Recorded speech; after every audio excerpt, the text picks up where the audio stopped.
పరాభవనామ సంవత్సరంలో తులారాశి వారికి ఆదాయం 5, వ్యయం 14, రాజ్యపూజ్యం 6, అవమానం 3. ఈ పరాభవనామ సంవత్సరం ముందు తులారాశి వారిలో ప్రత్యేకించి చూస్తే జూన్ 2వ తారీఖు వరకు గురుడు 9వ స్థానమందు రజతమూర్తిగా సంచరిస్తారు. ఆ తదుపరి 10వ స్థానమందు తామ్రమూర్తిగా సంచరించబోతూ ఉన్నారు. అలాగే శనేశ్వరుడు ఈ సంవత్సరం మొత్తము కూడా 6వ స్థానమందు సువర్ణమూర్తిగా సంచరిస్తారు. రాహుకేతువులు ఈ సంవత్సరంలో 5, 11వ స్థానాలలో అంటే డిసెంబర్ 8వ తారీఖు వరకు 5, 11వ స్థానాల్లో రజతమూర్తులు, ఆ తదుపరి అనగా డిసెంబర్ 8వ తారీఖు దాటిన తర్వాత 4, 10 స్థానాల్లో రాహుకేతువులు రజతమూర్తులుగా సంచారం చేయబోతున్నారు.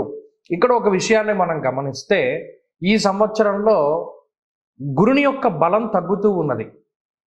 జూన్ 2వ తారీఖు వరకు 9లో గురుడు ఉంటారు, గురుబలం ఉంటుంది. జూన్ 2 దగ్గర నుండి అక్టోబర్ 30వ తారీఖు వరకు దశమంలో గురుడు ఉంటారు, గురుబలం తగ్గుతుంది.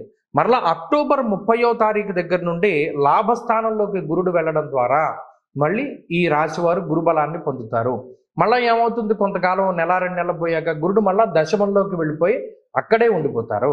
కాబట్టి ఇక్కడ గురుని అతిచార వక్రాల వల్ల ఒక 2-3 నెలల పాటు సంవత్సరం మధ్యలోనూ అలాగే సంవత్సర ప్రారంభంలో 2-3 నెలల్లోనూ అంటే ఒక అర్ధ సంవత్సరం పాటు తులారాశి వారికి గురుబలం ఉంటుంది. ఇది ఒక విషయం. అయితే శని మాత్రం సంవత్సరం పొడవునా కూడా సువర్ణమూర్తిగా యోగిస్తూ ఉన్నారు. ఇక్కడ మనం మూర్తిత్వాలు ఎందుకు చెప్పుకుంటాము అంటే ఒక గ్రహం తాలూకు బలాన్ని మనం తెలుసుకోవడానికి మూర్తిత్వాలను ఉపయోగిస్తాము. ఇప్పుడు ఈ సంవత్సరం మొత్తంలోనూ తులారాశి వారికి యోగించేటువంటి గ్రహం ఎవరయ్యా అంటే శనేశ్వరుడు. షష్ఠ స్థానమందు శనేశ్వరుడు ఉండడం అది చాలా యోగ్యమైనటువంటి స్థితి. ధనధాన్యాభివృద్ధించ స్త్రీపుత్ర సుఖవర్ధనం అన్నారు. అంటే 6వ స్థానంలో ఉండేటువంటి గురువు 6వ స్థానంలో ఉండేటువంటి శనేశ్వరుడు యోగాన్ని ఇస్తారు. ఏ విధంగానూ అది శత్రుస్థానము, రోగస్థానము, రుణస్థానము కాబట్టి ఆ శత్రు, రోగ, రుణస్థానాల వల్ల కలిగేటువంటి బాధని ఆయన తీసేస్తాడు. ఉదాహరణకి ఎవరైనా ఆర్థికంగా ఇబ్బంది పడుతున్నారు అనగా ఏదైనా రుణ బాధలు ఎక్కువగా ఉన్నాయని అనుకోండి, ఈ సంవత్సరంలో అప్పులు తీర్చేటువంటి విధంగా శని ఉపయోగపడతారు. అలాగే కొంతమంది ఏం చేస్తారు, బంగారం తాకట్టు పెట్టో, ఇంటి పత్రాలు తాకట్టు పెట్టో, మరే ఇతరత్ర వస్తువులను తాకట్టు పెట్టి అర్జెంటుగా డబ్బు తీసుకుని కొంచెం దాన్ని వాడుకుంటూ ఉండేటువంటి తరుణంలో మరలా దాన్ని తిరిగి చెల్లించడానికి చాలామంది కుదరదు. అప్పు తీర్చలేకపోతున్నాం అనుకుంటారు. కానీ ఈ సంవత్సరంలో శనేశ్వరుడు ఏం చేస్తారు, ఆ రుణాన్ని చక్కగా తీర్చేసి ఆ డబ్బును వాళ్ళకి ఇచ్చేసి మరలా మీ సంపదని మీరు తిరిగి తెచ్చుకునేటట్టు ఆయన అవకాశాన్ని ఇస్తాడు.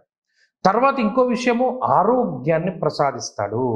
శనేశ్వరుడు ప్రత్యేకించి 6వ స్థానం ముందు ఉండడం, ముఖ్యంగా ఏదైనా అనారోగ్య సమస్యలు వచ్చినా గతంలో దాని నుండి రికవరీ రేటును పెంచుతారు. లేదు అనారోగ్యాల బారిన పడకుండా ముఖ్యంగా నరాలకి సంబంధించిన సమస్యలు, లేదు వాతం చేయడం వల్ల అంటే ప్యారలైజ్ అయిపోతూ ఉంటుంది శరీరము, ఆ వాతానికి సంబంధించినటువంటి సమస్యలు, వాటి నుండి రికవరీ అయ్యేటువంటి రేటుకి శని కారకుడు.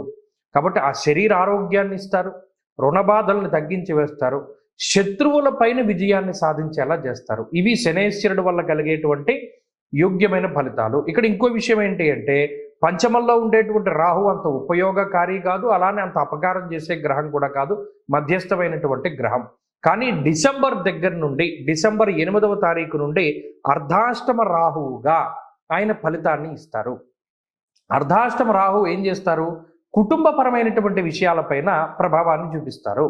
ముఖ్యంగా కార్యవిఘ్నం ప్రవాసంచ అన్నారు. అంటే ఏదైనా ఒక మనం తలపెట్టినటువంటి దానిలో ఏదైనా ఆటంకాలు రావడానికో, లేదు స్థానం మార్పు చెందడానికో, కొంతమంది ఉంటారు ఉద్యోగపరంగా, వ్యాపార పరంగా కుటుంబాన్ని వదిలిపెట్టి వేరే ప్రాంతానికి వెళ్ళవలసి వస్తుంది.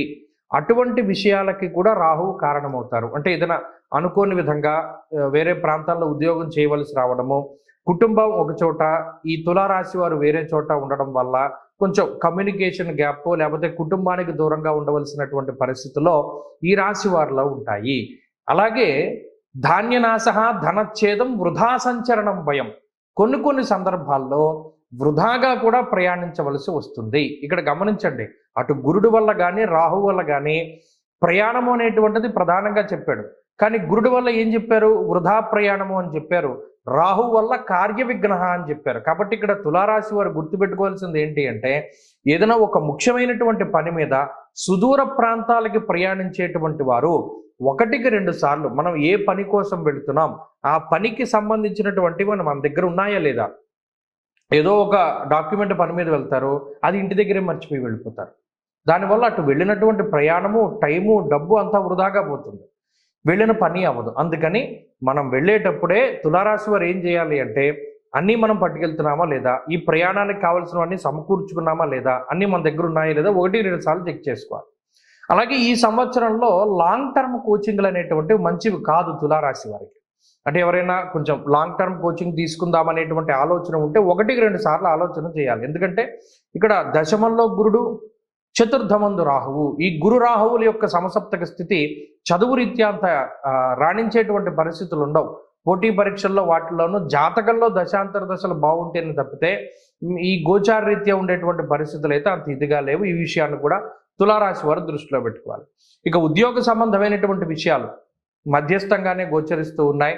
వ్యాపార పరంగా తులారాశి వారికి ఈ సంవత్సరంలో ఇందాక మనం చెప్పుకున్నట్టు అక్టోబర్ 30 తర్వాత ఉండేటువంటి పరిస్థితులు బాగుంటాయి తప్పితే ఈ లోపు ఉండేటువంటి పరిస్థితులు ఏవి కూడా అంత అనుకూలంగా కనబడ్డంలా. ఇంకొక ముఖ్యమైనటువంటి విషయం ఏంటి అంటే, లాభస్థానంలోకి గురుడు వచ్చిన తర్వాతే, అంటే అక్టోబర్ నెల 30వ తారీఖు దాటిన తర్వాతనే ఏదైనా ప్రమోషన్లు కానీ, లేదా ఏదైనా ఇంట్లో శుభ కార్యక్రమాలు కానీ, లేకపోతే ఏదైనా వంశాభివృద్ధి, సంతానము, లేదా ఏదైనా వాహనము కొనుగోలు చేయడం, ఇవన్నీ కూడా అటే కనబడుతూ ఉన్నాయి. కాబట్టి ఈ విషయాలన్నీ కూడా తులారాశి వారు దృష్టిలో పెట్టుకోవాలి. తులారాశి వారికి చాలా మంచి పరిహారం ఏంటి అంటే, ఈ పరాభవనామ సంవత్సరంలో దత్తాత్రేయ స్వామి వారి యొక్క క్షేత్ర దర్శనం, దత్తాత్రేయ స్వామి వారి యొక్క ఆరాధన. ప్రతి మాసముందు కూడా అనఘాష్టమి అనేటువంటిది వస్తూ ఉంటుంది. ఆ అనఘాష్టమి వ్రతం ఆచరిస్తూ ఉండడము, లేదా పౌర్ణమి మొదలుకొని సప్తమి వరకు సప్తాహం గురుచరిత్ర, శ్రీపాద శ్రీవల్లభ చరితామృతం కానీ, దత్తాత్రేయ స్వామి వారి యొక్క చరిత్ర కానీ పారాయణం చేసి అష్టమి రోజున దత్తక్షేత్ర దర్శనం చేయడం ద్వారా ఈ సంవత్సరంలో ఏ నెలలో వచ్చినటువంటి ఆటంకాన్నైనా చాలా గొప్పగా దాటగలుగుతారు. ఆ గురుబలం చాలా ముఖ్యం. స్మరణ మాత్ర సంతుష్టాయ అన్న శాస్త్రం. అంటే ఆయన స్మరిస్తేనే దత్తుడు మనకి ప్రీతిపాత్రుడు అవుతాడు. చక్కగా ఆయనకి మనం ఇష్టలమవుతాం, మనకి ఆయన ఇష్టడు అవుతాడు. కాబట్టి దత్తారాధన చాలా మంచిది.